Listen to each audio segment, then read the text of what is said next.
અમદાવાદના ઓઢવ વિસ્તારમાં આવેલી રવારી કોલોનીમાં થોડાક દિવસ પહેલાં અમદાવાદ મ્યુનિસિપલ કોર્પોરેશન દ્વારા ડિમોલેશનની કામગીરી હાથ ધરવામાં આવી હતી, જેમાં માલધારી સમાજના જે મકાનો છે તે દબાણ કરીને તોડી પાડવામાં આવ્યા હતા.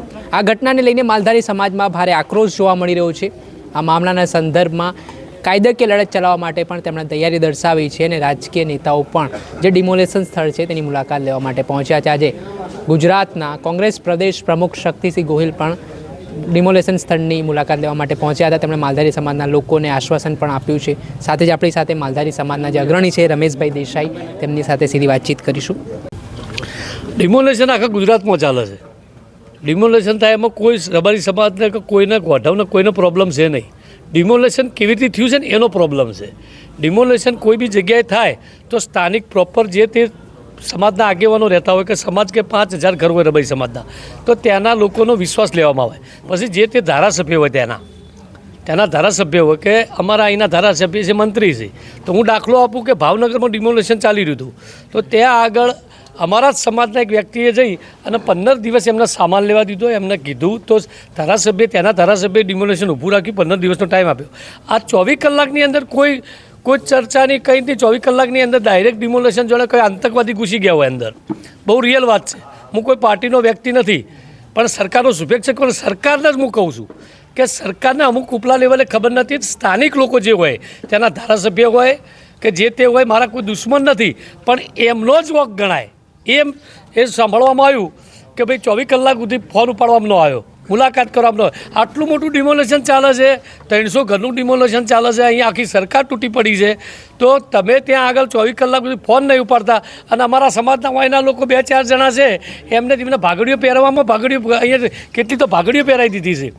અને એમના લીધે ઓઢવના લીધે 50% એ ભાઈ જે ધારાસભ્ય શ્રી એ તો શ્રી કે હું તો અડધો રબારી છું, અડધો રબારી છું એમ, મેં રબારી સમાજમાં જન્મ નહીં લીધો એટલું બાકી છે એમ, આવી રીતે વાતો કરે છે. અને પાછળથી જઈ અને પાછા વડે એવું કહે છે કે સરકારમાં વાત કરી. હમણાં અઠવાડિયા પહેલાં એવી વાત થઈ હતી કે અહીંના અમે બધા યુવાનો, એટલે હજારો યુવાનો, કે અમારે ડિમોલેશન થયું એમાં અહીંના સમાજના લોકો એમ કોઈ કહેતું છે કે રબારી સમાજનું પાડ્યું, એમને ડિમોલેશનનો વાંધો નથી, પણ જે ડિમોલેશન થયું એનાથી વાંધો છે. અને જે ખોટી રીતે કિન્યાખોરી કરી કે ભાઈ આ ઘર છે કપિલ દેસાઈ કરીને છે, તો એના ઘરની બાજુમાં 2 રસ્તા જાય છે, 2 બાજુ રોડ છે, તો ત્રીજો એના ઘરમાં રોડ પાડ્યો.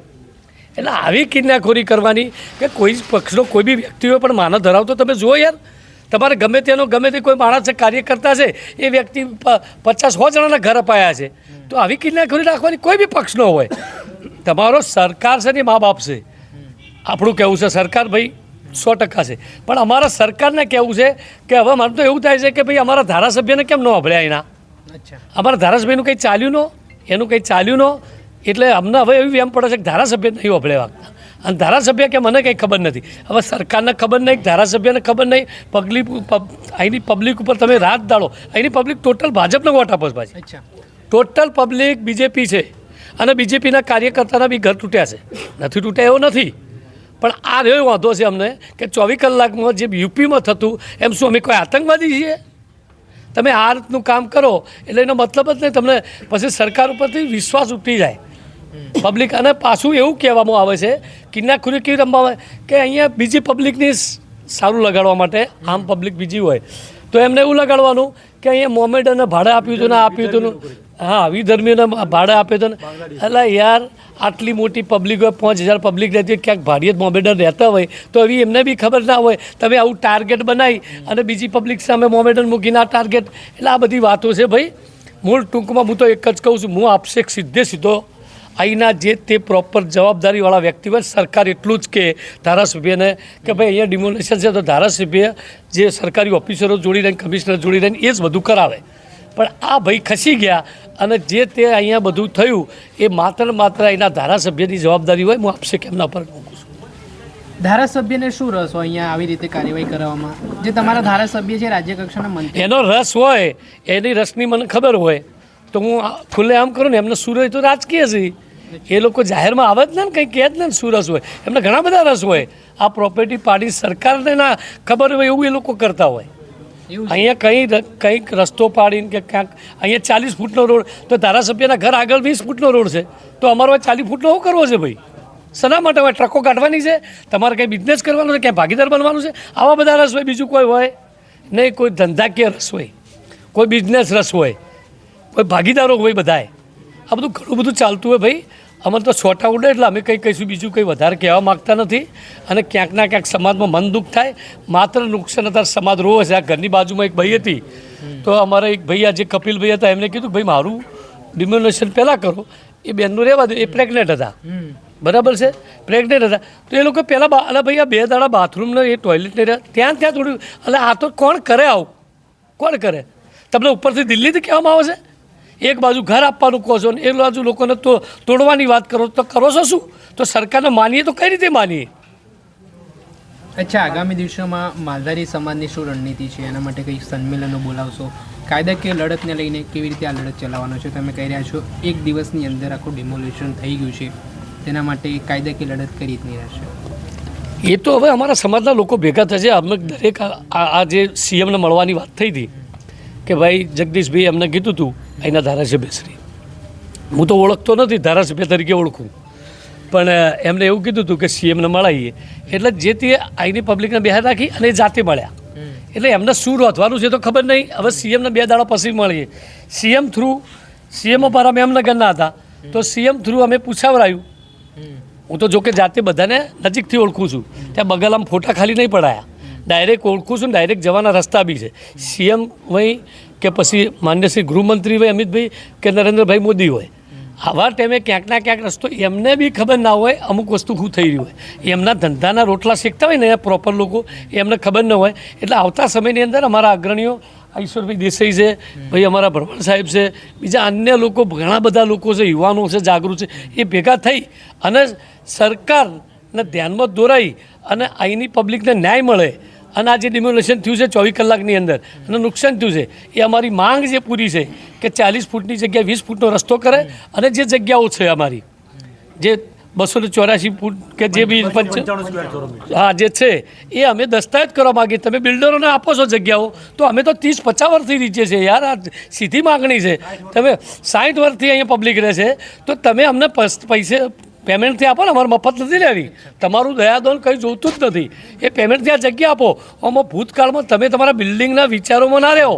તમે પ્રોપર અહીંયા કંઈક ના કંઈક શું હોય કે એમના બિઝનેસો માટે બિલ્ડિંગો ઊભી કરવી, ભાઈ કોતક સરકારી જે તે અહીંયા મૂકેલું છે એ તો ફેર ના થાય.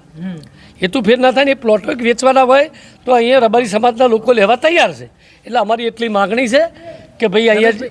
રમેશભાઈ, મારો પ્રશ્ન એવો પણ છે કે તમે જે કહી રહ્યા છો કે સરકારે ગુનાખોરી રાખીને આ કાર્યવાહી કરી છે, તો હવે તમે કહો છો સરકાર નહીં, અહીંના લોકોએ સરકારને ત્યાંથી ધ્યાન દોરાય. અહીંના ધારાસભ્યો હોય, અહીંના જે જવાબદાર વ્યક્તિ હોય. અહીંયા મેન કોણ બને? વિસ્તાર કોનો આવે? માલધારી સમાજ એમને પાઘડી પહેરાવી છે, તમે કહી રહ્યા છો ને પછી એ હા તો હા કરે, બધા કરે. પેટમાં પેસીને પગ પોળા અભળેલું છે. આ પેટમાં પેસીને પગ પોળા કરે અમારે એવું કહેવાય. એટલે એમાં શું હોય, આ લોકો વોટ લેવા આવે ને ત્યારે પછી શું થાય, મોટા થઈ જાય ને ત્યારે એમનું એવું એક લેવલ થઈ જતું હોય, લોકોને ડરાવતા હોય. એ લોકો ધારાસભ્ય મેં તો એવું બી વાપર્યું એમ કહેતા કે ભાઈ તમારે જેટલા બોલાવે એટલે બોલાવો, મળવા તો આવે ને ભાઈ. કોંગ્રેસ આવે, ભાજપ આવે, આપે આવે અને સમાજના દરેક અગ્રણીઓ આવે. દુઃખમાં તો બધા મળવા આવે ને ભાઈ. એમાં કોઈના પર ન પબ્લિકનો વોક ના હોય. પબ્લિકને તમે આપી દો આટલી વસ્તુ. બોલો. ભૂતકાળમાં ઢોરોને લઈને પણ માલધારી સમાજે લડતો ચલાવી, રેલીઓ કાઢી, આંદોલનો થયા, સંમેલનો થયા. હવે એ વસ્તુ એક બાજુ રહી, હવે કોર્પોરેશન દ્વારા એક નવી પદ્ધતિ. પણ એ લોકો કહે છે ને પહેલાં ગાયો કાઢી, હવે ઘરો પર એટેક કર્યો. ગાયોમાં બી એ છે ને, જુઓ તમને શું કહું છું કે ભાઈ ગાયોની અંદર જે એક દિવસનો જે બનાવો તો ખાસ કરીને ધ્યાનમાં લેજો કે જે ડબ્બામાં પૂરી હતી ને ગાયો, જે ડબ્બાની કેપેસિટી લગભગ 600 ગાયોની કે એવી કંઈક હતી અને કંઈક 4000 ગાયો અંદર પૂરી હતી. એ ગાયો તે દાડે મરી ગઈ હતી અંદર.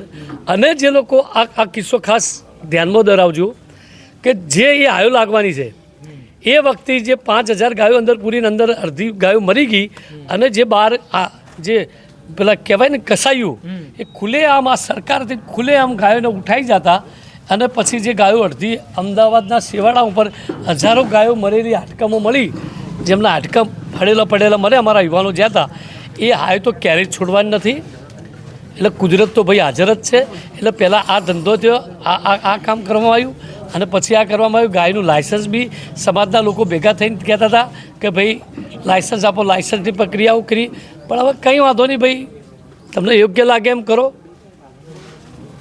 ભરવાડ સાહેબ, તમે શું કહેશો? જે રીતે ડિમોલેશનની કામગીરી થઈ, લોકોમાં રોષ છે, ન્યાયની માંગ કરવામાં આવી રહી છે, કઈ રીતે હવે લડત ચાલશે આગામી દિવસ? સૌ પ્રથમ તો કાયદાની ભાષાની અંદર જે નોટિસ આવી છે, જે ટાઈમ પીરિયડ આપવો જોઈએ, એમાંનું સરકારે કંઈ આપ્યું નથી, પહેલો મુદ્દો. બીજી વસ્તુ, આ લોકો છેલ્લા 60 વર્ષથી રહે છે, આજકાલના રહેવાસી નથી, કોઈ પાકિસ્તાન બાંગ્લાદેશથી રહેવા નથી આવેલા, લોકલ લોકો છે, સ્થાનિક લોકો છે. અને જે તે ટાઈમે જે તે વર્ગની કે જે તે ટાઈમે જે કોર્પોરેશન હતી એને ફાળવેલી જગ્યા છે. આ ગેરકાયદેસર બેસી ગયા હોય કે ગેરરીતે દબાણ નથી, આ કાયદેસર સંપાદન થયેલી જગ્યા છે, એમના એલોટ થયેલી જગ્યા છે. અને એના પછી બી તોડવાની વાત આવે. જ્યારે વાત થાય કે ત્રણેય બાજુ રસ્તા હોય તો રોડ પહોળો કરવાનો આવે ક્યાં? આ નેશનલ હાઈવે ખોલવાનો છે કે કોઈ મોટી સુપર ટ્રેન જવાની છે? ના. પણ આ સમાજને ટાર્ગેટ કરી સમાજની કરોડરજ્જુ તોડી નાખવી. પહેલાં ગૌચર ખાલી કરી દે, પછી ગાયો ગઈ, હવે માલધારી જાય. એટલે આ સમાજ ગમતો નથી. આંખના કણાની અંદર જેમ ખૂકે ને એમ આ સમાજ ખૂકે છે. કેમ કેમ એ સરકારને ખબર. આ સમાજ એવો છે, માલધારી સમાજ ભાજપ જોડે, ભાજપ બહુ પી ગયા એટલે તો આ પરિણામ આવ્યું છે. સમાજે સમજવું જોઈએ કે ભાજપમાં રહેવાય, પ્યાણ રહેવાય, બધાય રહેવાય. તમારો સમાજ એક ને એક જગ્યાએ જતો રહે તો પરિસ્થિતિ શું થાય? આ ગુજરાતમાં છેલ્લા 30 વર્ષથી એક જ સરકાર આવે છે, એનું આ પરિણામ છે. જો સરકાર દર 5 વર્ષે બદલાઈ જાય તો ખબર પડે કે ભાઈ આપણે સીધા હેડવું પડશે. રાજસ્થાનની અંદર શું કરે લોકો? દર 5 વર્ષે સરકાર બદલી કાઢે છે તો ઓટોમેટિક લાઇનમાં આવી જાય છે. એટલે ગુજરાતમાં બી આ થવું જોઈએ. આ જે હિન્દુત્વના નામે હિન્દુ મુસ્લિમ ને સનાતની ના બધી જે જો એક વસ્તુ આ બધું જે ચાલે છે ને એના કારણે લોકો મદમાં આવી ગયા છે, તાનમાં આવી ગયા છે કે ભાઈ આપણને કોઈ હટાવી શકે એમ નથી. આ જે પરિસ્થિતિ ઊભી થઈ છે અને નાનો વર્ગ, દાખલા તરીકે માલધારી સમાજ છે તો નાનો વર્ગ છે, હવે એના વોટ એટલા આવે કે ના, શું ફેર પડ્યો?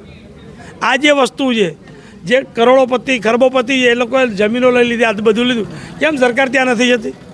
એના મિત્રો બી જાણે છે, સરકાર જાણે છે.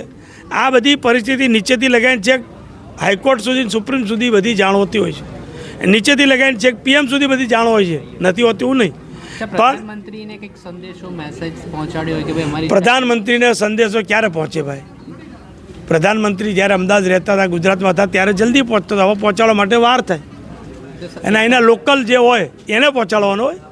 પ્રધાનમંત્રી શું કરે? હું દિલ્હી છું પણ ગુજરાતની જનતાનો અવાજ, હા, ગુજરાતની જનતાનો અવાજ એ સાંભળે છે, પણ અહીંયાથી સાંભળવા માટે કોઈક ત્યાં રજૂઆત કરે તો સાંભળે ને. એ કંઈ ભગવાન થોડી ખબર પડી જાય. અહીંથી 10 જણા કહેવું પડે, પાર્ટીના જે લોકો એમણે કહેવું પડે કે સાહેબ આ ખોટું થઈ રહ્યું છે, તો એમને ખ્યાલ આવે. આવો એક દાખલો, એક મિનિટ, આવો એક દાખલો. જ્યારે પોતે CM હતા પ્રધાનમંત્રી, ત્યારે અમે બધા જ ગયા હતા ગૌ હત્યાનો કાયદો કડક કરવા માટે. તેમણે બીજા જ દિવસે કાયદો કડક કર્યો હતો જ અને અમલ બી કર્યો હતો. આ જ પ્રધાનમંત્રી છે. એટલે આ પ્રધાનમંત્રી જે ધારે કરી શકે, પણ નીચેના લોકો કોઈનું સાંભળવા તૈયાર નથી. જી, તમે પૂછ્યું કે ભાઈ અહીંયાના લોકો જે લોકો મોદી સાહેબ સુધી મેસેજ આપવાનો, બરાબર. આ સમાજ એક દિવસ એવો હતો કે મોદી સાહેબના લીધે જ આ સમાજ આખો ભાજપ સરકારમાં આવ્યો, બરાબર છે. આ સત્ય, સનાતન સત્ય વાત છે. અમે બી મોદી સાહેબે અમને બી ખેસ પહેરાવ્યો હતો, પણ આવી બધી કિન્નાખોરીથી નેચાના લોકો જે કર્યું, હવે અહીંયા જે નેચા વ્યક્તિગત કિન્નાખોરીઓ, આ પક્ષીય નથી, તમે સમજી લો. અમારા સરકારના જોડે રાખીને રસ્તો કરવાનો છે. સરકારના વિરોધમાં જઈને નહીં કરવાનું, સરકારના ઝઘડવાનું છે, લડવાનું છે અને હોમે પડી કહેવાનું છે. અત્યારે રજૂઆત તમે એમ કહો છો, તમે કીધું કે ભાઈ ઉપર મેસેજ કરી, પણ એના નીચેના બેઠેલા ટોટલ એમની ઓફિસમાં જે બેઠા છે ને એ લોકો ધંધો બિઝનેસ કરવા બેઠા છે. એમની ઓફિસમાં પ્રજા નહીં જોવા મળે, એમની ઓફિસમાં માત્ર બિલ્ડરો જોવા મળશે. આ તમને કહી દઉં, તમે ગાંધીનગર જજો, આ મેસેજ 100% આગળ. ગાંધીનગર જજો, તમને 50% બિલ્ડરો મળે છે. પ્રજા કોઈ જે લઈને જીવે ને એની જોવા મળે. ત્યાં આગળ બિલ્ડરો જ બેઠા છે. અત્યારે અહીંના ધારાસભ્ય હોય કે અહીંના ધારાસભ્ય, તમે એમની ઓફિસમાં જાઓ, એમના ભાગીદારો ન બેઠા હોય તો કહેજો, મારો કોલર પકડજો. જો એમના એમના 10 ભાગીદારો હોય અને એ લોકો ક્યારેય જાહેરમાં આવતા નથી. એ લોકો ભાગીદારોના રૂબરૂ મિટિંગ કરતા હોય, બાકી એ એમના ધંધા ભાગીદારો કરતા હોય. આ સરકારનો લાભ ઉપાડી અને આ પબ્લિકોને અન્યાય કરીને તેની જગ્યાઓ પડાવી અને ક્યાંક ના ક્યાંક કરી અને એ સાઈડમાં હટી જાય પછી એમનો ભાગીદાર ત્યાં આગળ બિલ્ડિંગ બાંધતો હોય છે. આ સનાતન સત્ય વાત છે. આ લોકો મેસેજ આપવા ઉપર અરે કે મોદી સાહેબ આવું સારું છે.